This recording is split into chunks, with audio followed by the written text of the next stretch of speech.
అది చూస్తున్నారా? హాయ్ రా. సరే రేవి రేవి చాలు చాలు చాలు చాలు చాలు. హాయ్ పీపుల్, నమస్తే. వచ్చారు అందరూ. నేను మాత్రం రాకుండా మరి మిస్టర్ అందరు గోల్స్లా welcome back to another blog. So guys వెనక చూస్తున్నారు కదా, new continental GT in the family అనమాట, అంటే ఇన్ ద గ్రూప్ అనమాట. మా ఫ్రెండ్ కృష్ణవైపు అని చెప్పేసి రీసెంట్ గా నవంబర్ ఎప్పుడు తీసుకున్నామండి, నవంబర్ 21st అయితే తీసుకున్నాను అనమాట. Almost 2022 ending. So actually first ఈ బండే ఫస్ట్ రివ్యూ చేద్దామని చెప్పి ప్లాన్ చేసాము. కాకపోతే మనోడు జాబ్ చేస్తాడు కాబట్టి ఒక 1 వీక్ పోస్ట్ పోన్ చేద్దామని చెప్పి పోస్ట్ పోన్ చేసాము. ఆ 1 వీక్ గ్యాప్ లో ఇంకా 2 బండ్లు అయితే వచ్చేసాం అనమాట. సో చలో ఇప్పుడైతే మనము first time continental GT 650cc అయితే నడపబోతున్నాం అనమాట. ఒక చిన్న రివ్యూ అయితే చేసేద్దాము. జీటీ అనేది ప్రతి ఒక్కరికి డ్రీమ్ ఉంటుంది కదా, సో నాకు కూడా డ్రీమ్ అనమాట. సో మనోడు బైక్ అయితే ఉంది. ఒకసారి ఫ్రెండ్ బండి కాబట్టి ఓనర్షిప్ రివ్యూ లైట్ అంటే ఏమేమి ఉన్నాయి ఏం కదా అనేది సో తెలుసుకుందాము. అట్నే ఒక చిన్న రివ్యూ చేసి బండి కూడా రైడ్ చేసి చూద్దాం ఎట్లుంది అనేది. సో చలో ఇక్కడ కాదు, ఇక్కడైతే కొంచెం గల్లీ కదా, కొంచెం వీడైతే నాయిస్గా ఇది ఉంటుంది, అందరు తిరుగుతుంటారు. కొంచెం మనం ఖాళీ ప్లేస్కి వెళ్ళి అక్కడ పోయి బ్లాగ్ అయితే కంటిన్యూ చేద్దాం. చలో. సో నవీన్, నేను, మా ఫ్రెండ్ ముగ్గురం అయితే పోతున్నాము. వెనక కూర్చుంటే ఎప్పుడైతే ఎందుకు రైడ్ అంటే ఆన్ కెమెరానే రైడ్ చేస్తే ఎక్స్పీరియన్స్ ఏందనేది మీకు కరెక్ట్గా అనిపిస్తుంది. అంటే ఎక్స్పీరియన్స్ ఎట్లుంటాయి అనేది ఏంటంటే కరెక్ట్ చెప్తాను కెమెరా మీద. ఇప్పుడే నడిపాం అనుకోండి కరెక్ట్ రావు, అప్పుడు మళ్ళీ ఫేక్ అనిపిస్తుంది.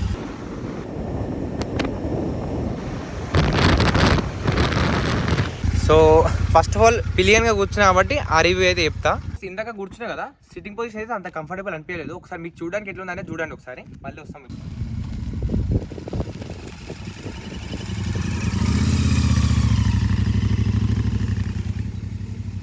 సో చూసిగా అంత కంఫర్టబుల్ అయితే లేదనమాట. నేను 6 feet హైట్ కాబట్టి కూర్చుంటే కాళ్ళు అనేది ఇది ఉంటుంది కదా, మోకాలు పైనకి వస్తుంది అనమాట. ఇట్లా పైనకి డైరెక్షన్లో ఇట్లా యారో లాగా వస్తుంది అనమాట. సో కంఫర్టబుల్ అయితే లేదు, వెనకదికి ఇట్లా పడిపోతున్నట్టు అనిపిస్తుంది ఫీలింగ్. ఈ బండ్లు అన్ని రైడర్స్ కోసం తయారు చేసి ఉంటాయి. అంటే మన RC 200 అయినా ఉండొచ్చు, ఇంకా దానికంటే పెద్ద సిసీలు ఏమైనా ఉండొచ్చు. ఇవి కేఫ్రేజర్ కదా, సో అట్లానే మరి రైడర్స్ కోసం తయారు చేసిన బండ్లు, పిలియన్స్ కోసం కాదు. First of all so congratulations రా ఫర్ న్యూ బైక్. స్టార్ట్ అయింది మనది. సో మేమిద్దరం స్కూల్ ఫ్రెండ్స్ అనమాట. సో మేమందరం 10th వరకు ఒకటే చదువుకున్నాం. దాని తర్వాత కాలేజ్ వల్ల కొంచెం గ్యాప్ అయితే వచ్చేసింది. వీ డిగ్రీ చేసిండు, మేము వచ్చి పాలిటెక్నిక్ చేసినాము. సో డిఫరెంట్ వేస్లో వెళ్ళిపోయినాం. మళ్ళీ ఆఫ్టర్ ఇయర్స్ ఇంటి దగ్గరనే ఉంటాడు, కానీ చాలా రోజుల తర్వాత రీసెంట్ అయితే వచ్చి కలిసిన అనమాట. యూట్యూబ్ ఛానల్ ఉందని తెలుసు, మళ్ళీ నేను చెప్పక ముందుకి ఫ్రెండ్స్ త్రూ అయితే వెళ్ళిపోతుంది కదా, జీటీ కదా. సో ఖచ్చితంగా వీడియో వేయాలని చెప్పేసి ప్లాన్ చేసేసిన. కాకపోతే ఇక మనోడు కొంచెం బిజీ ఉండే, 1 వీక్ తర్వాత చేద్దామని చెప్పేసి అన్నాడు వీడియో.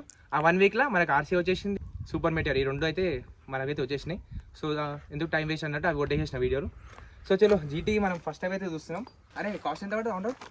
4,10,000. 4,10,000 రూపీస్, 4,10,000 రూపాయల బండి. ఇది క్రోమ్ మోడల్ అనమాట. This is the most expensive colour అనమాట. ఈ క్రోమ్ కలర్ అంటే ప్రైస్ ఎక్కువ ఉంటుంది. ఈ జీటీలో ఏంటంటే కలర్ని బట్టి కూడా ప్రైస్ అనేది వేరియన్స్ ఉంటాయి అనమాట. సో ఇది టాప్ మోడల్ కదా. మనోడు బండి తగ్గట్టు ఉన్నాడు మా దోస్తుగాడు కూడా, అందుకే 650cc. ఒకవేళ నాకు అడిగితే కూడా, ఈ పర్సనాలిటీ ఉన్న వాళ్ళు మా ఫ్రెండ్స్ అడిగితే ఒకవేళ నేను ఇదే రిఫర్ చేస్తున్నాను. ఎందుకంటే రాయల్ ఎన్ఫీల్డ్ కొంచెం బల్కీ ఉంటుంది, ఈ బల్కీ బాడీ ఉన్న వాళ్ళకి మంచిగా అనిపిస్తుంది. ఇంటి దగ్గర నుంచి ఒక 10 kilometers దూరం అయితే వచ్చినాం. నాకు తెలిసి ఒక 3 లీటర్ పెట్రోల్ అయితే అయిపోయింది, ఆల్రెడీ ఆగిరైపోయి ఉండొచ్చు. ఒక 15 ఎంత ఇస్తుంది మైలేజ్. ఇస్తారు సిటీలో 21 ఇస్తుందంట మైలేజ్. గ్రేట్, ఎక్స్పెక్ట్ చేయలేదు నేను. ఏదో 15-18 అట్లా ఎక్స్పెక్ట్ చేసిన. లాంగ్లో 25 దాకా అంట. మనది సిటీలోనే 30 ఇస్తుంది RC. సో ఈ బండ్లు ఫస్ట్ ఆఫ్ ఆల్ ఇంత అంటే 650cc అండ్ వచ్చి పెద్ద పెద్ద బండ్లు ఎవ్వరు మైలేజ్ కోసం తీసుకోరు అసలు. మైలేజ్ ఎంత ఇస్తుంది అని చెప్పేసి మీకు తెలియాలి కాబట్టి అడిగినా, కానీ లేదంటే ఈ బండ్లు ఎవ్వరు కానీ మైలేజ్ కోసం తీసుకోరు, జస్ట్ షోక్ అంటారు. ఇంకోటి ఫీల్ కావడానికి, ఆ స్పీడ్ అనేది మనం ఆ ఇంజన్ మనం ఫీల్ కావడానికి తీసుకుంటారు అంతే. సో పెట్రోల్ పోయాలి, నడపాలి అంతే. పెట్రోల్ పోయాలి, ఫుల్ ట్యాంక్ కొట్టిపోయాలి, నడపాలి. ఇంకోటి ఏంటంటే ఈ రాయల్ ఎన్ఫీల్డ్ ఇంకోటి ఉంటుంది అనమాట. అసలు పెట్రోల్ ఎంత ఉందో అనేది తెలియదు, అయిపోతుంది తెలియదు, ఉండదు తెలియదు, ఏం తెలియదు. గాడికి ఒకసారి ట్యాంక్ ఒక బండి చూసుకోవాలి అంతే కదా. అంతే. ఓకే, మనం అంటే మనమే చెక్ చేసుకోవాలి మాన్యువల్గా ట్యాంక్లు ఎంత ఉందని చెప్పేసి. మనం పాత బండిలో చూస్తాం చూడు, పెట్రోల్ ఉందా లేదా అని చెప్పి ఊపి. సో ఇది కూడా సేమ్ అట్లే ఉంటాయి అనమాట. సో నేనైతే రాయల్ ఎన్ఫీల్డ్ దేంట్లో కూడా ఇట్లా ఉండదని చెప్పేసి అనుకున్నా, అంటే ఫ్యూయల్ చూపించదని చెప్పేసి అనుకున్నా. కాకపోతే దీంట్లో అయితే ఫ్యూయల్ పాయింట్స్ అయితే చూపిస్తుంది, చూస్తున్నారు కదా. సో ఎంత ఉందని, కాకపోతే ఎంటీ ఎంత అనేది రేంజ్ అయితే చూపించదు, అంటే ఉన్న ఫ్యూయల్కి ఎంత రేంజ్ వెళ్తాం అనేది చూపించదు. సో అదొకటి ఉంటుంది అనమాట. అండ్ ట్రిప్ 1 ట్రిప్ B మొత్తం అయితే 1,679 అయితే తిరిగి మనోడు. వితిన్ 3 monthsలో 1,680 అంటే బెటరే. ఇక ఈ సీసీ పెట్టుకొని ఇంత హీటు, అది ఇప్పుడు జస్ట్ మేము వచ్చిన ఒక 10-11 kilometersకే ఇంత హీట్ అయింది నాకు అనిపిస్తుంది. అంటే ఇక గ్రేటే అది ఆ బండి వేసుకొని. సో ఇదనమాట. ఇంకేంది మనోడు ఫస్ట్ సర్వీసింగ్ కూడా అయిపోయింది అంటే బండిది. సో 3 months అవుతుంది కాబట్టి చెప్పరా, ఫస్ట్ సర్వీసింగ్ ఇచ్చినావా ఏం కదా ఎట్లా ఉంది? నేను అసలు యాక్చువల్లీ 500కి ఇవ్వాలి, 500 or 45 days. 45 days 1200 kilometers ఇచ్చిన first service. First service cost ఉట్టి ఆయిల్ చేంజ్ చేసిండు, ఇంకా సర్వీస్ జనరల్ సర్వీస్ చేసిండు 2650 అట్లా వచ్చింది. 2650 ఫస్ట్ సర్వీస్లోనే. అది కూడా ఏమంటారు కంపెనీ కొంచెం ఆఫర్స్ ఉంటాయి, labour cost, free labour cost ఉంటుంది. ఇంకా సమ్ బేసిక్ ఏమంటే చెకప్స్ ఉంటాయి అనమాట. ఫస్ట్ సర్వీస్ అంటే జస్ట్ చెకప్ ఉంటుంది, ఆయిల్ చేంజ్ ఇవన్నీ ఎక్కువ ఉండవు. కాకపోతే మనోడు 600 ఇచ్చేది ఇక్కడ, సో 200 కిలోమీటర్స్ తీసుకోండి కాబట్టి ఆయిల్ చేంజ్ అవన్నీ కూడా అయినాయి, ఆ కాస్ట్ అయితే అయిందంట. సో గైస్ మన ఫ్రెండ్ బండి కాబట్టి కొంచెం ఫ్రీడమ్ అయితే ఎక్కువ ఉంటుంది, మంచిగా చెప్పొచ్చు. అంటే ఇంతకుముందు కూడా ఏదనిపిస్తే అది చెప్పినా, కాకపోతే ఇలా అయితే ఇంకొంచెం కుల్ల చెప్తాను అనమాట. సో కొంతమంది రాయల్ ఎన్ఫీల్డ్ ఫ్యాన్స్ ఎవరైనా ఉంటే హట్ అయితే కావద్దు. నాకు కూడా జీటీ అనేది ఒక డ్రీమ్ బైక్, నాకు కూడా తీసుకోవాలని చెప్పేసి ఉంటుంది. కాకపోతే నేనైతే ఈ బండి తీసుకోవాలంటే కొంచెం ఒక స్టెప్ వెనకకే చేస్తాను. ఎందుకంటే ఫస్ట్ ఆఫ్ ఆల్ వెయిట్, ఇది ఇంత పెద్ద వెయిట్, ఇంత పెద్ద మిషన్, ఇంత పెద్ద వెయిట్ నేనైతే హ్యాండిల్ చేయలేను, నాతోటి కాదు. మా ఆర్సీఏ ఒకవేళ కింద పడితే నేను లేవటం నాతోటి కాదు. సో ఇంత పెద్ద మిషన్ అయితే చాలా కష్టం అనమాట. అండ్ సెకండ్ థింగ్ వచ్చేసి ఈ బండ్లను అయితే ఫస్ట్ ఆఫ్ ఆల్ మీ అందరూ ఎవరైనా జీటీ తీసుకోవాలనుకుంటే ఫస్ట్ ఆఫ్ ఆల్ గుర్తుపెట్టుకోవాల్సింది ఏంటంటే ఈ బండి 4,10,000 పెట్టి మీరు కొనేది జస్ట్ ఇంజన్ కోసం, షో కోసం అంతే. ఇంకోటి లుక్ ఒకటి బాగుంటుంది. సో లుక్ అండ్ ఇంజన్ రెండు నచ్చి తీసుకుంటా అంటే మాత్రం తీసుకోవచ్చు, మిగతా ఏ ఫీచర్స్ అయితే ఉండవు అనమాట. ఈ బండి అయితే చాలా అంటే చాలా బేసిక్ ఫీచర్స్ తోటి వస్తుంది. ఫస్ట్ ఆఫ్ ఆల్ టైర్స్ కనిపిస్తున్నాయి కదా, ఇంత పెద్ద టైర్స్ ఉంటాయి. సో ఈ బల్కి అంటే ఈ సైడ్ వాల్ ఏదైతే ఉందో 90 mm అనమాట. సో ఈ సైడ్ వాల్, సో ఇది చూడడానికి ఇంత అట్రాక్టివ్గా బాగా అనిపిస్తుంది లుక్. కాకపోతే ఇవి వచ్చేసి ట్యూబ్ టైర్స్ అనమాట. ఒకవేళ బండి పంక్చర్ అయింది అనుకోండి, మీరు టోయింగ్ చేసుకుంటే తీసుకెళ్ళినా కూడా ట్యూబ్ అయితే ఖరాబ్ అయిపోతుంది, టైర్ కూడా ఖరాబ్ అయిపోతుంది. ఈ బండిది స్పోక్ వీల్ వస్తే ఖచ్చితంగా ట్యూబ్ టైర్స్ అయితే వస్తాయి, అదొక డిసడ్వాంటేజ్ అనమాట, పెద్ద డిసడ్వాంటేజ్ అది. సో 4,10,000 పెడుతున్నందుకు మనకైతే కనీసం LED head lights, LED indicators అయితే రావాలి. కానీ ఈ బండిలో మాత్రం మొత్తం హలోజన్ లైట్స్ వస్తాయి, హలోజన్ హెడ్ లైట్ వస్తుంది, హలోజన్ ఇండికేటర్స్ వస్తాయి. అండ్ ఈ సస్పెన్షన్ చూస్తున్నారు కదా, సస్పెన్షన్ చాలా బేసిక్ సస్పెన్షన్ అనమాట ఇది. సో దీని కాంపిటీషన్స్ ఉన్న బండ్లన్నీ మంచి ఫీచర్స్ తోటి వస్తున్నాయి. ఫస్ట్ థింగ్ ఇవాళ రేపు LED head lights, LED indicators, ఇంకోటి సస్పెన్షన్ అయితే కనీసం అప్సైడ్ డౌన్ ఫోక్స్ అయితే ఇచ్చే ఉండే. సో ప్రీమియం బైక్స్ అన్నిట్లలో కూడా మంచి బ్రేక్స్ అయితే వస్తాయి, మంచి సస్పెన్షన్ కూడా వస్తుంది. సో దీంట్లో కూడా వైబ్రీ బ్రేక్స్ అయితే వస్తాయి. సో చూస్తున్నారు కదా, డబల్ పిస్టన్ బ్రేక్స్ వస్తాయి దీంట్లో కూడా, front side and back side వచ్చేసి సింగిల్ పిస్టన్ వైబ్రీ బ్రేక్స్ అనమాట రెండు కూడా. సో దగ్గరికి అయితే పోలేము, ఇంత పెద్ద ఎగ్జాస్ట్. అంటే బేస్ నుంచి టాప్ దాకా అన్నిటికీ కూడా మనకి ట్యూబ్ టైర్స్ అయితే వస్తాయి అనమాట. ట్యూబ్లెస్ ఇస్తే చాలా బాగుంటుండే. అండ్ దాని తర్వాత వచ్చేసి మనకి ఇంజన్ గురించి అయితే మాట్లాడుకోవాలి. ఇంజన్ అయితే ఆసమ్ ఇంజన్. అండ్ ఇంజన్ వచ్చేసి మనకి 648cc ఇంజన్ అనమాట. 47 PS of power and 52.3 Nm torque అయితే ప్రొడ్యూస్ చేస్తుంది. Air and oil cooled engine అనమాట. ఇక్కడ నుంచి ఈ వింగ్స్ కనిపిస్తున్నాయి కదా, ఈ వింగ్స్లోకి ఎయిర్ వెళ్ళి ఎయిర్ కూల్డ్ అవుతుంది. అండ్ ఇది వచ్చేసి మనకు ఆయిల్ కూలింగ్ కూడా ఉంటుంది అనమాట ఈ ఇంజన్లో. సో ఫాస్టెస్ట్ 650cc మన ఇంటర్సెప్టర్తో కంపేర్ చేసి ఇది కొంచెం ఫాస్ట్ ఉంటుందని చెప్పేసి చిన్న నేను మరి ఎంతవరకు ఉంటుంది అంటే నేనైతే ఎప్పుడు ఎక్స్పీరియన్స్ చేయలేదు. వస్తుంది కదా రాయల్ ఎన్ఫీల్డ్ అని చెప్పేసి క్రోమ్ పైన మన గోల్డెన్ ఫినిష్లో వచ్చిందనమాట ఇదైతే. అండ్ మా ఫ్రెండ్ ఏం చేసినట్టే దీనిపైన మొత్తం ఇది క్రోమ్ కదా, చాలా జల్దీ గీతలు పడతాయని చెప్పేసి PPF అయితే చేపించిన అనమాట. కొంచెం దీనిపైన గీతలు డస్ట్ అయితే కనిపిస్తుండొచ్చు మీకు, ఈ డాట్స్ అవి కనిపిస్తున్నాయి కదా, ఇవన్నీ ఆ PPFలో అనమాట. సరిగ్గా చేయలేరు చేసిన వాళ్ళు ఎవరో. ట్యాంక్ వచ్చేసి మనకి 13.7 లీటర్ ట్యాంక్ వస్తుంది దీంట్లో. సో నాకు అడిగితే ఇదైతే చాలా చిన్న ట్యాంక్ అని చెప్పి చెప్తాను నేను, ఎందుకంటే ఇది ఇచ్చే మైలేజ్కి ట్యాంకింగ్ కొంచెం పెద్దగా ఉంటే బాగుంటుంది అని చెప్పేసి అనిపించింది నాకైతే. అండ్ ఇక్కడ వచ్చి మనకి కాంటినెంటల్ GT 650 ట్విన్ అని చెప్పేసి వచ్చింది. ఆ ఇంజన్ వచ్చేసి ఇది ప్యారలల్ ట్విన్ ఇంజన్ అనమాట, డబుల్ పిస్టన్ అయితే ఉంటుంది మనకి దీంట్లో. ఈ మోడల్ వచ్చేసి కేఫ్రేజర్ బైక్ అంటారు అనమాట, కొంచెం స్పోర్ట్స్ బైక్ అంటారు, అంటే దాన్ని రేసింగ్కి ఎక్కువ యూజ్ చేస్తారు బండ్లు. కేఫ్రేజర్ అంటే ఇంజన్ ఒకటి ఇంపార్టెంట్, అంటే బండి మనకి మంచిగా వెళ్తుందా లేదా అనేది ఇంపార్టెంట్ ఉంటుంది. ఈ లైట్స్ ఏమంటారు, ఈ ఫ్యాన్సీ స్టఫ్ ఏది కూడా వాళ్ళు అంటే చూడను అనమాట కేఫ్రేజర్స్లో. ఈ బండి కూడా అదే ఉందన్నమాట, మనకి ఇంజన్ ఒకటి బాగుంటుంది, ఇంకోటి లుక్స్ ఒకటి బాగుంటాయి అంతే. ఇక మిగతా దేనిపైన కూడా ఎక్కువ వాళ్ళు ఇంపార్టెన్స్ ఇవ్వలేదు కూడా ఈ బైక్లో కూడా. బ్యాక్ సైడ్ అయితే ఇంకా సస్పెన్షన్ అయితే చూసుకోవచ్చు, నార్మల్ స్ప్రింగ్ సస్పెన్షన్ అయితే ఉంది రెండు దిక్కులో కూడా. అండ్ టైల్ లైట్స్ కూడా చూస్తున్నారు, మొత్తం ఇది కూడా హలోజన్ యూనిట్స్ అనమాట. అండ్ ఇక్కడ చూస్తున్నారు కదా, టైర్ వచ్చేసి కొంచెం నాకు అంటే ఈ వ్యూ నుంచి చూస్తే కొంచెం బక్కగా అనిపిస్తుంది అనమాట. చూడండి ఈ ఎగ్జాస్ట్ ఇక్కడ పోతుంది, ఈ ఎగ్జాస్ట్ ఇక్కడ పోతుంది. ఈ టైర్ అనేది మధ్యలో గ్యాప్ చాలా ఉంది, ఇక్కడికి గ్యాప్ అనేది చాలా ఎక్కువ ఉంది. సో 100 mm విత్ అంటే చాలా తక్కువ. మన KTM లో అయితే 150 mm ఇచ్చారు, ఇంకొంచెం వైడ్ ఇస్తే బాగుంటుంది ఎందుకంటే 650cc కదా. అండ్ ఇది కూడా సేమ్. అండ్ ఇది వచ్చేసి 6-speed గేర్ బాక్స్ అనమాట. అండ్ సీట్ గురించి మాట్లాడుకుంటే అయితే చాలా మెత్తగా అయితే అనిపించింది నాకు కూర్చున్నప్పుడు, కొంచెం అంటే స్పాంజీ, కొంచెం మంచిగా కంఫర్ట్ అయితే ఉంటే, కాకపోతే పిలియన్కి సెట్ కాదు, రైడర్కి అయితే బాగుంటుంది అనమాట. ఈ రాయల్ ఎన్ఫీల్డ్ ఏంటంటే బండి చెప్పినా కదా, సో చాలా ఆప్షన్స్ ఉంటాయి. వాళ్ళే సీట్ కస్టమైజ్ చేసుకోవడానికి ఆప్షన్ ఇస్తారు, మిర్రర్స్ చేంజ్ చేసుకోవడానికి వాళ్ళే ఆప్షన్స్ ఉంటాయి, మళ్ళీ హ్యాండిల్ బార్కి మోడిఫికేషన్ చేసుకోవాలంటే. సో ఈ బైక్లో రాయల్ ఎన్ఫీల్డ్ బైక్లో ఏంటంటే మీకు చెప్పాల్సిన అవసరం లేదు, జీటీ గురించి అందరి నాలెడ్జ్ ఉంటుంది, ఎంతో కొంత చూసి ఉంటారు. మీకు అన్లిమిటెడ్ మోడిఫికేషన్ అయితే చేసుకోవచ్చు. షోరూమ్ దగ్గర తీసుకొచ్చిన సెకండ్ డేనే సస్పెన్షన్ చేంజ్ చేయడము, టైర్లు మెటీరియర్వి తీసుకొచ్చి టైర్స్ దీనికి వేయడము, అలాయ్స్ ఇంకేమంటారు ఎగ్జాస్ట్ చేంజ్ చేసి ఆఫ్టర్ మార్కెట్ ఎగ్జాస్ట్ చేస్తారు. సో ఈ బండి వచ్చేసి కొంచెం అగ్రెసివ్ ఉంటుంది కాబట్టి యూత్ అయితే చాలా వరకు ఇష్టపడతారు అనమాట ఈ బండి తీసుకోవడానికి. అది కూడా ఈ ప్రైస్లో 4 lakhsలో 650cc కదా. సో దీనికి ఉన్న క్రేజ్ మామూలు అంత ఇంత కాదనమాట. సో నెక్స్ట్ లెవెల్లో ఉంది క్రేజ్ అయితే. ఈ బండి కనిపించిందంటే చాలు, అది ఏ కలర్ అయినా ఉండని, ఏ మోడల్ అయినా ఉండని, అంటే ఎంత పాత అయినా సరే జీటీకి ఇచ్చేవాళ్ళు జీటీకి ఇస్తారు. సో మొన్న మన సూపర్ మెటీరియర్ వచ్చేంతవరకు ఇది కింగ్ మన రాయల్ ఎన్ఫీల్డ్లో అయితే. ఇప్పుడు చెప్పినా కదా, ఇది బేసిక్ స్టఫ్ తోటి వస్తుంది బండి, అసలు ఫీచర్స్ ఏం రావని చెప్పేసి. అంత ఫీచర్స్ తక్కువ ఉన్నా సరే మనోళ్ళు ఈ బండ్లు అయితే కొనడానికి చాలా అంటే చాలా ఇష్టపడతారు, చాలా మందికి డ్రీమ్ కూడా. నాకు కూడా ఇది ఈ బైక్ అయితే డ్రీమ్ అనమాట. సో హ్యాండిల్ బార్ అయితే ఇది అనమాట. ఇక్కడ కూడా ఫీచర్స్ అయితే ఎక్కువ ఏం లేవు. క్లచ్ వచ్చేసి స్లిప్పర్ క్లచ్ అయితే వచ్చింది దీనికి. అండ్ రాయల్ ఎన్ఫీల్డ్ బ్రాండింగ్ అయితే వస్తాయి ఇక్కడ మనకి హ్యాండిల్ పైన. ఇంకా మీటర్ చూసుకున్నట్లయితే మనకి వీడియో అంటే ఆన్ చేయగా ఒక స్వైప్ అయితే కొట్టేసేస్తాయి. ఇది వచ్చేసి మన ఆర్పిఎం మీటర్ అండ్ ఇది వచ్చేసి మనకి స్పీడోమీటర్ అనమాట. దీంట్లో ఇంజన్ చెక్ లైట్, బ్యాటరీ అయితే వస్తాయి అనమాట. వార్నింగ్ లైట్స్ అయితే, హెడ్ లైట్, లో beam, high beam, semi digital cluster అని కూడా చెప్పుకోవచ్చు దీన్ని. సో ఈ లుక్ ఇది నాకు ఇది మంచి అనిపిస్తుంది అనమాట. ఈ రాయల్ ఎన్ఫీల్డ్లో మొత్తం రౌండ్గా రెట్రో ఫినిష్ ఉంటుంది కదా, సో మంచి అనిపిస్తుంది. ఇది వచ్చేసి మనకి ఫ్యూయల్ ఇండికేషన్ చూపిస్తుంది ఇక్కడ. అండ్ ఇక్కడ వచ్చి మనకి ఓడోమీటర్ ఎంత తిరిగింది అనేది కంపేర్ చేస్తున్నాను అనుకోకండి, నార్మల్గా చెప్తున్నాను నేను. కేటీఎంలో 250, 390 cc ట్రాక్షన్ కంట్రోల్ అయితే ఇస్తారు. కాకపోతే ఇది 650 cc ఇంజన్. ఒకవేళ నేను 200 cc నడుపుతున్నాను, నేను ఇన్ని రోజులు నేను 200 cc నడిపేసి 650కి వచ్చిన. ఒకవేళ నేను ఇన్ని బండి అడిగి సపోజ్ తీసుకొని బయటికి వెళ్ళిన అనుకోండి, నేను దాంతో అలవాటు అయిపోయి యాక్సిడెంటర్ అదే ఇస్తే ఎందుకంటే స్పిన్ అయ్యి కింద పడి ఏమైనా యాక్సిడెంట్ ఏమైనా అయ్యే ఛాన్సెస్ అయితే ఎక్కువ ఉంటాయి. సో ట్రాక్షన్ కంట్రోల్ ఇచ్చేది ఉంటాయి ఈ బండ్లో, ట్రాక్షన్ కంట్రోల్ అయితే ఇవ్వలేదు అనమాట. అది ఇంకా బిగ్గెస్ట్ డిసడ్వాంటేజ్. ట్రాక్షన్ కంట్రోల్ అనేది ఇంక్లూడ్ చేసేది ఉంటాయి. చలో ఒకసారి మనము స్టార్ట్ చేసి ఎగ్జాస్ట్ నోట్ కూడా ఇందాము ఎట్లుంటుంది ఏం కథ అనేది.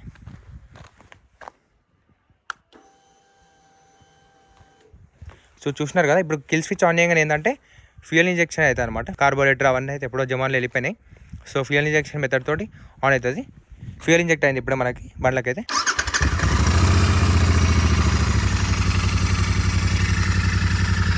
చెప్తున్నా కదా, మా ఫ్రెండ్ మా గల్లీలోకి రాగానే నేను దర్చుకున్నా కూడా, సరే ఇంత పెద్ద బండి ఏమొచ్చిందో అని చెప్పేసి ప్లాన్ చేసుకున్నాం రారా అని చెప్పేసి అన్నగానే వాడు వచ్చేసరికి నేను షాక్ అయిపోయినా. ఇదేంటనే ఏదో పెద్ద బండి వస్తున్న ఫీలింగ్ అయితే వచ్చింది నాకు. ఇంట్లో నుంచి ఉన్నప్పుడు బయట కానీ చూసి కూల్ అయినా అనమాట. ఒక 2 minutes సైలెంట్గా ఉంటా. మీరు ఇంజన్ ఐడియల్గా ఉన్నప్పుడు ఎట్లుంటుంది అనేది చూడండి సౌండ్.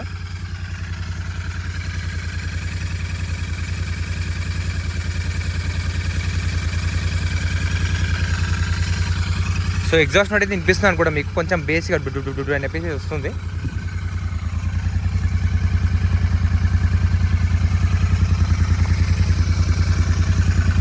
సో డ్యూయల్ ఎగ్జాస్ట్ వస్తుంది కదా, ఏదైతే ఇగో ఇడి కొడుతుంది, నా చేయికి అయితే కొడుతుంది ఇక్కడ. ఐడియల్ ఉన్నప్పుడే డబ్ డబ్ అని చెప్పేసి నాకు అయితే కొడుతుంది.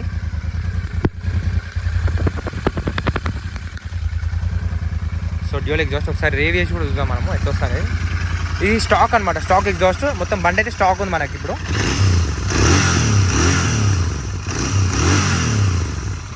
ఇంజన్ ఫ్రంట్ సైడ్ ఉన్నాం కాబట్టి మనకి ఇంజన్ సౌండ్ ఎక్కువ వస్తుంది, గర్ర గర్ర అని చెప్పేసి. రేవియస్ వస్తుంది సౌండ్. బ్యాక్ సైడ్ ఉన్నాం అనుకోండి కొంచెం బేస్ అయితే వస్తుంది అనమాట. సో నేను ఇప్పటివరకు ఎప్పుడు చూడలేదు ఇట్లా బండిలకే ఇంజన్ బయటికి రావడం, బండి కంటే ఇంజన్ బయటికి రావడం. మన రాయల్ ఎన్ఫీల్డ్ కూడా ఇంతే ఉంటుంది ఇంజన్, కానీ అది 350 cc కదా, కొంచెం చిన్నగా అయితే ఉంటుంది. మరి ఇంతగానో బయటికి అయితే రాదు, బండిలకి బయటికి అయితే రాదు. ఇది ప్యారలల్ ట్విన్ ఇంజన్ కదా, సో 2 సిలిండర్ వస్తాయి కాబట్టి హెడ్ కూడా మనకైతే కొంచెం బయటికి అయితే ఎక్స్పోజింగ్ ఉంటుంది అనమాట, చాలా బయటికి అయితే. ఇంజన్ చాలా దగ్గర ఉంటుంది కాబట్టి ఇప్పుడైతే ఈ బండి ఆబ్వియస్ కూడా నేను అప్పటి నుంచి రివ్యూ చేస్తున్నా, వీడియో తీస్తున్నా కదా, ఒక 15-20 minutes అవుతుంది. ఇంకా కూడా నా కాలుకి అయితే కొంచెం హీట్ అయితే కొడుతుంది. సో లైట్స్ కూడా ఆన్ చేసి చూద్దాం మనం. హాలోజన్ లైట్ అనమాట. ఇప్పుడు నేను హానెస్ట్గా చెప్తున్నా, ఇట్లా చేయి పెట్టగానే ఇప్పుడు నాకు వామ్ అనిపించేస్తుంది హ్యాండ్ అంతా. చలికాలంలో ఆపుకోవడానికి బాగుంది. సో ఇండికేటర్స్ చూస్తున్నారా, అది చూస్తుంటే ఏదో జమానాలు ఉన్నట్టు అనిపిస్తుంది నాకు. చిన్న ఉన్నప్పుడు చూస్తుండే బండ్లకి అట్లా అయితే అనిపిస్తుంది. So sorry to say this, ఇట్లా చెప్తున్నా అని చెప్పేసి ఏమనుకోకండి గైస్. నేనైతే ఉన్నది చెప్పాలనుకుంటున్నా, మీకే అది ఇది నాకు కూడా డ్రీమ్ బైక్. సో ఏదో పాయింట్అవుట్ చేసి నెగిటివ్స్ చెప్తున్నా అని చెప్పేసి అనుకోకండి. చూడండి ఇక్కడ హాలోజన్ లైట్స్. అన్నిటికంటే ముందు కీ చూపించాలి, కీ చూపించలేదు మీకు. సో చూడండి చాలా బేసిక్ కీ అయితే వస్తుంది. మన సూపర్ మీటర్లో కూడా ఇదే కీ వస్తుంది, సేమ్ చేంజెస్ అయితే ఉండవు. సో ఫస్ట్ టైం జీటీ అయితే నడపబోతుంది. ఇప్పుడు ఒక చిన్న స్పిన్ అయితే యూజ్ వస్తాయి, ఎట్లుంది అనేది చెప్తాను మీకు హానెస్ట్గా. చలో గణేష్ మహారాజ్కి జై.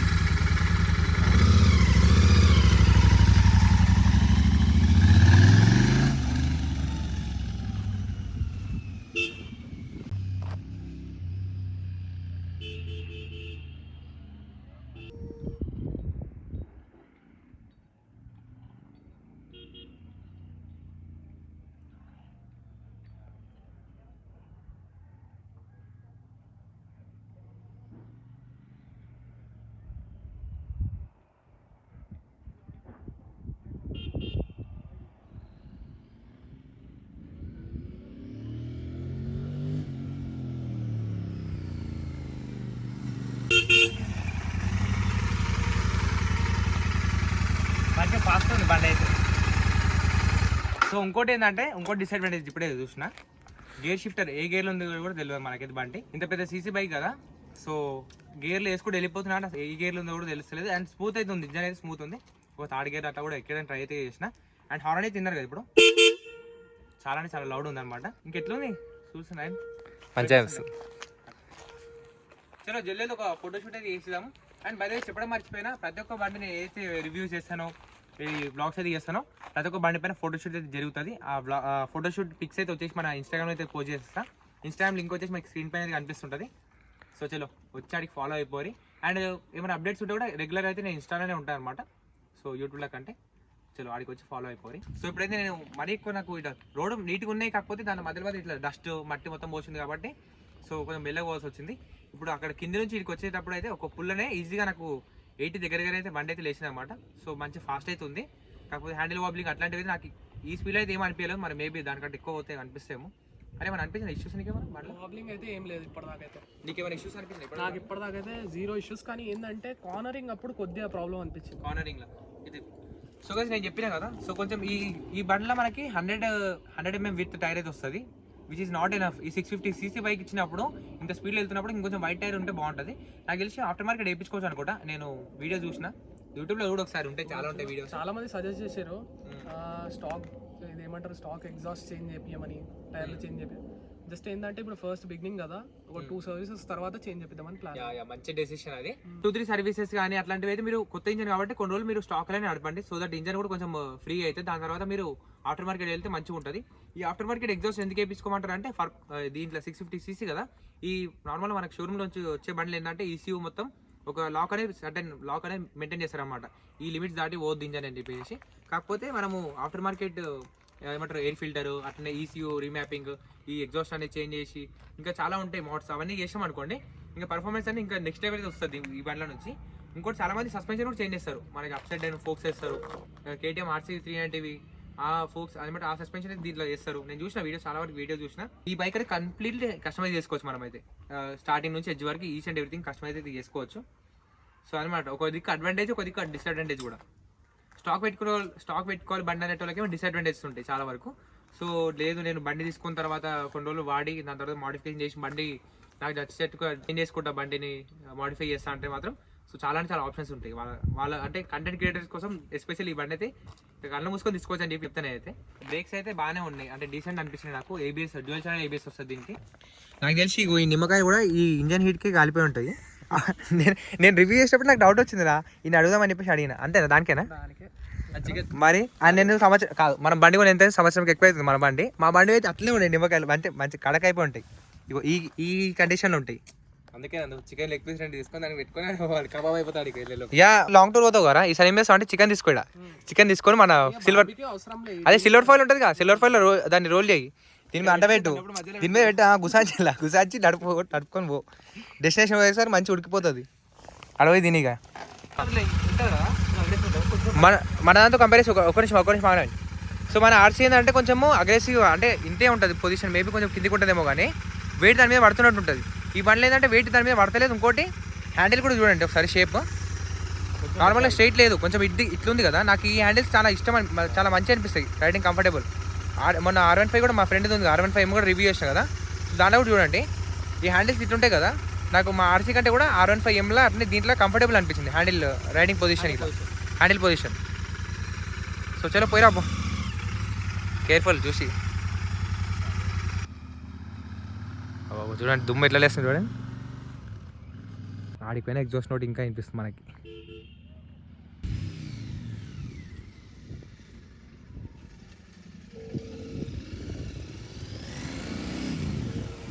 వెళ్ళాం అంతేనా? గుంజు వెళ్ళిపోతుంది బండి కదా, గుర్రు. మరి మనదే 200cc, మన దానికి అంత ఉంటే 650cc, అంటే 3 times మోర్ దెన్ 3 times ఎక్కువ ఉంటుంది పవర్. అనిపించింది నాకు, అంటే మన మనది RC నడిపోయిన అనిపించింది, సిటీలో ఒకసారి అనిపించింది. అంటే మన ఏంటంటే అంటే కొంచెం పవర్ అంతరం వెళ్ళిపోయేందుకు అంతరం లేవని అనిపించింది. ఇది అనిపిస్తే కొంచెం కాన్ఫిడెన్స్ వచ్చింది పవర్ అని. నేను కూడా చెప్తాను కదా, టు బి హానెస్ట్, నాకు ఈ మధ్య అంటే 1 year అయిపోయిన తర్వాత అయితే బండి నాది RC 200 నాకు అండర్ పవర్ అనిపించింది అనమాట. నేను కొంచెం పవర్ ఉంటే బాగుండు, 390cc అప్పుడే తీసుకుంటే అయిపోండి అని చెప్పేసి అది అనిపించింది. నేను తీసుకునేటప్పుడు ఏం ఆలోచించాను అంటే, నేను పొద్దున్న లేసి నడిపే 125cc కదా, చూడండి షేక్ హ్యాండ్ ఇస్తుండు, మస్తు ఉందంట. నవీన్ అయితే ఫిదా అయిపోయింది బండికి. సో నేను బండి RC తీసుకున్నప్పుడు ఎట్లా ఆలోచించాను అంటే, నేను రోజు నడిపేది యాక్టివాలు, ఈ 110cc 125cc నడిపే బండ్లు మనం డైరెక్ట్ ఒకటేసారి 390కి ఎందుకు 200 అయితే నడుపుతాం ఫస్ట్, అది అలవాటైన తర్వాత పెద్ద బండికి వెళ్దామని చెప్పేసి అనుకున్నా. కాకపోతే ఇప్పుడు రాంగ్ స్టెప్ వేసినా అని చెప్పేసి అది అనిపిస్తుంది. అంటే బండి అయితే మంచిగా ఉంది, హ్యాపీ విత్ బైక్, కాకపోతే కొంచెం అండర్ పవర్ అనిపిస్తుంది అంతే. బట్ నాకు ఈ బండి లుక్స్ అయితే మంచిగా అనిపిస్తాయి. ఒక కేఫ్ రేజర్ ఎట్లయితే ఉండాలో సో అదైతే పర్ఫెక్ట్ ఉంటుంది. సో ఈ లుక్స్ ఏమంటారు, ఆ టైర్స్ కూడా చూడండి, స్పోక్ వీల్స్ కూడా చూడండి, ఆ ట్యూబ్ ఇంత దొడ్డుగా ఉంది కదా, సో దానివల్ల ఇంకా బ్లాక్ కలర్ మంచిగా అనిపిస్తుంది అనమాట. ఆ ఇంజన్ అంతా కూడా చూస్తే బండి ఇంకా రెట్రో మోడల్ అనిపిస్తుంది. అంటే ఏవైతే కావాలో బండికి అవి మాత్రమే పెట్టినాం, మిగతావన్నీ తీసేసినాం అన్నట్టు ఆ కాన్సెప్ట్ ఉంటుంది అనమాట ఈ బండి అయితే. మన యూట్యూబర్స్కి, మన క్రియేటర్స్కి, నార్మల్గా రైడర్స్కి అందరికీ ఈ బండి GT650 known for cafe racer, ఒక fastest bike in under 5 lakhs అని చెప్పేసి తెలిస్తే, ఇన్స్టాగ్రామర్స్కి మాత్రం ఈ బైక్ని ఇంకో తిరిగా ఏమంటే పోర్ట్రేట్ చేస్తారనమాట. సో ఒక డైలాగ్ అయితే ఉంటుంది, ఫేమస్ డైలాగ్, గర్ల్ ఫ్రెండ్ తోటి బ్రేకప్ చేసుకోవాలనుకుంటే ఒకసారి ఈ బండి నడపండి, మర్చిపోతారు మీరు గర్ల్ ఫ్రెండ్ అని చెప్పేసి అయితే ఉంటుంది అనమాట. సో ఈ పవర్కి మీ గర్ల్ ఫ్రెండ్ మర్చిపోతారని చెప్పేసి అది ఉంటుంది డైలాగ్, ఇది నీ గర్ల్ ఫ్రెండ్ అయిపోతుంది అని చెప్పి అట్లా ఉంటుంది అన్నమాట డైలాగ్. సో చలో ఒక రీల్ అయితే కొట్టేద్దాం అది కూడా మనము. ఈ ఆడియో కూడా సేవ్ చేసి పెట్టుకున్నాను నేను, ఇది చూడండి.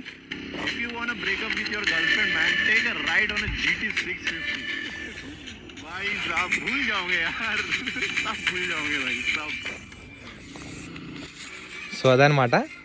సో నిజంగానే అట్లయితే అనిపిస్తుంది, ఒకసారి ట్రై అయితే చేయండి మీరు. బండి పవర్ నడిపే విధానం అయితే క్రేజీ ఉంటుంది, నిజంగానే మర్చిపోయే ఛాన్స్ అయితే ఉంటాయి. ఒకసారి అయితే నడిపోరి, మస్తు అనిపిస్తుంది, క్రేజీ ఉంది బండి అయితే. అట్లీస్ట్ తమ్నెల్ కొట్టరా ఫస్ట్, సన్లైట్ పోతుంది. ఈ లొకేషన్లోకి వస్తే ఇదే లొలి మాతోటి, ఏంటంటే ఒక్క ఫోటోతో సాటిస్ఫాక్షన్ ఉండదు. మంచిగా ఉంది లొకేషన్, అరే ఇంకోటిది అన్నట్టు తీస్తూనే ఉంటాం మనం, ఫోటోషూట్ అయితేనే ఉంటుంది. సో ఇంకా నా ఫోటోషూట్ అయితే కాదు, 1-2 ఫొటోస్ అయితే దిగిన ఇక్కడ పెట్టేసి, సో ఇంకా ఫొటోస్ అయితే తీసుకోవాలి, తమ్నెల్ అవి అయితే తీసుకోవాలి. ఇంకా ఫస్ట్ ఆఫ్ ఆల్ తమ్నెల్ తీసుకోవాలి, ఆ తర్వాత ఇంకా మిగతా ఫోటోషూట్ అయితే నడుస్తుంది. సో సన్లైట్ చూస్తారు, ఆడికి వెళ్ళిపోయింది, ఆడ ఎన్నో ఉన్నాడు మన సన్, దాని బ్యాక్ సైడ్ కొండల వెనక సైడ్ అయితే వెళ్ళిపోయాడు. సో చూసారు కదా, ఇదనమాట మన రివ్యూ అండ్ చిన్న ఓనర్షిప్ రివ్యూ కూడా అయిపోయింది. So hope you people enjoyed this video. So ఈ వీడియో ఇట్లా మీకు నచ్చినట్లయితే please do like, share, comment and subscribe. So ఖచ్చితంగా ఇవన్నీ అయితే చేయండి, like, share, comment and subscribe అయితే చేయండి. సో దట్ మన వీడియో అనేది ఇంకొంచెం బూస్ట్ అవుతుంది అనమాట. సో ఇంకా వైడర్ ఆడియన్స్కి అయితే రీచ్ అవుతుంది అందరికీ. సో మీ అందరూ చేస్తారని చెప్పేసి అనుకుంటా. So hope you enjoy this video. Video next vlog. Bye. అసలు నో టైం సెకండ్స్లో 50 రీచ్ అయిపోతుంది. అసలు ఇప్పుడు టచ్ అవుతుందో అర్థమైంది.